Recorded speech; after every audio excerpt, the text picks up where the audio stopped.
Imagine waking up one day and hearing on the news that clean drinking water is now worth more than oil, not just in faraway countries with dry deserts and droughts, but everywhere.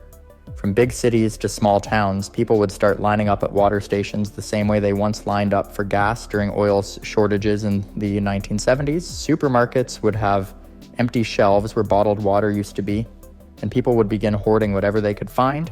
Suddenly, something we once took for granted would become the most valuable thing on Earth. This kind of crisis wouldn't just happen overnight. It would be building up for years, maybe decades. Right now, only about 2.5% of all the water on Earth is fresh water. And most of that is locked away in glaciers or deep underground. The tiny amount we actually use every day for drinking, farming, cleaning, and cooking makes up less than 1% of the water on the planet.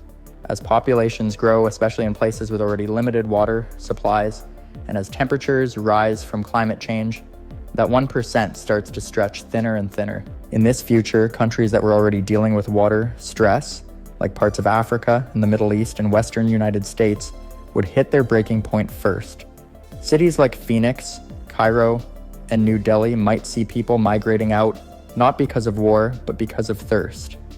Farms would begin to shut down as irrigation water dries up, meaning crops would fail and food prices would spike worldwide.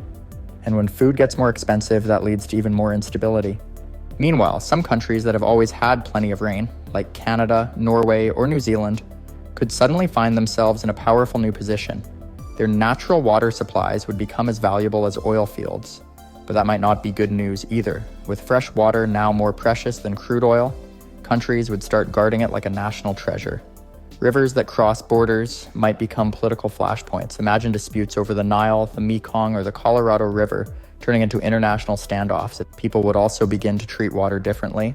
Forget taking long showers or watering lawns. Those luxuries would vanish fast. In some places, water would be rationed.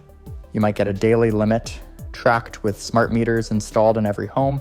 Break the limit, and you'd face fines or even water shutoffs. What once flowed freely from every tap would now come with a price, and maybe even a password. And this is just the beginning. The deeper impact of water becoming scarcer than oil on global politics, survival, and the way we live day to day is still ahead. That's where we're headed in the next part. As fresh water becomes scarcer than oil, the ripple effects would start hitting the global economy in ways most people wouldn't expect. It wouldn't just be about turning off sprinklers or cutting shorter showers. Industries that rely heavily on water would be the next to face a serious crisis. Think of everything from clothing production to computer chip manufacturing. To make a single cotton shirt, it takes over 2,000 gallons of water. A single microchip, about 10 gallons. So now imagine those industries trying to survive. When water isn't just expensive, it's nearly impossible to get. Factories in places like China, India, and Mexico, where a lot of the world's products are made, would be forced to shut down or relocate if they couldn't afford or access enough water. Some would try to move to water-rich areas, but that kind of migration would cause even more strain on local supplies. Entire economies would shift. Products we're used to buying cheaply, like clothes, electronics, and packaged food, would become luxury items. Everyday people would feel the squeeze, not just in their homes, but in their wallets. Water theft would also become a real issue. Black markets would grow, especially in areas with tight restrictions. People would start drilling illegal wells, siphoning water from pipelines, or even stealing rainwater, something that is already illegal in parts of the United States. Organized crime might take an interest too, not in drugs or weapons, but in controlling access to underground water supplies. In a world where water is more valuable than oil, it's not hard to imagine armed guards protecting wells and reservoirs. This kind of crisis would also force major changes in technology. Water recycling and desalination would get a lot more attention. Desalination, turning seawater into drinkable water, is already used in places like Israel and Saudi Arabia, but it's expensive and energy hungry. If water became scarcer than oil, investment in these technologies would skyrocket. Countries would race to improve them, trying to make them cheaper and faster. The push to invent better ways of purifying wastewater, capturing rain, or even pulling moisture out of the air would become a top global priority. At the same time, there would be a shift in how cities are designed. Urban planners would start building entire neighborhoods around water efficiency. Homes would have built-in gray water systems, which reuse water from sinks and showers. Public fountains would disappear and green lawns would be replaced by dry landscaping. In schools, kids might even learn water safety, the way they once learned fire drills, what to do if the taps run dry. And just like that, water becomes not just something we need, it becomes something we organize our whole world around. But as the world adapts, another crisis begins to form. In the next part, we'll look at what happens when countries and governments start treating water as a weapon. As water grows scarcer than oil, it stops being just a resource. It becomes a weapon. Countries begin using it as a tool of control, pressure, and even war. Just like oil pipelines have been used in political games, now rivers, lakes, and underground aquifers become bargaining chips. Nations that sit upstream on major rivers start deciding how much water flows downstream. That gives them incredible power over their neighbors. Imagine Ethiopia cutting off water to Egypt by controlling the Nile, or Turkey restricting flow into Syria and Iraq from the Tigris and Euphrates. These tensions, already simmering for decades, would now reach the boiling point. Governments would start building massive infrastructure to control water at every level. Giant dams, water diversion tunnels, and underground storage networks would become more valuable than airports or highways. Countries with the money would invest heavily in this kind of water security, but for poorer nations, it would be a very different story. Many would struggle to secure enough water for their people, leading to civil unrest. Protests could erupt over rationing or unequal access. In some places, desperate citizens might even storm water plants or block delivery trucks. Military units would be used not just to fight wars, but to guard the water. In this future, refugee crises would grow worse than ever before. Instead of fleeing from violence, people would be fleeing from thirst. Entire communities might abandon their homes when local water sources dry up. These climate migrants would cross borders in the millions, putting pressure on already struggling regions. Countries with more reliable water might close their doors, fearing that accepting refugees would stretch their resources too thin. Border fences, already a hot topic in politics, would now be built to keep out the thirsty, not just the poor or displaced. Cyber attacks on water systems would also become a real threat. Hackers might target cities by shutting down purification plants, changing chemical levels in reservoirs, or locking out control systems. A successful attack could poison a city's supply or stop water from reaching millions. Governments would scramble to protect these systems the same way they guard nuclear weapons or electrical grids.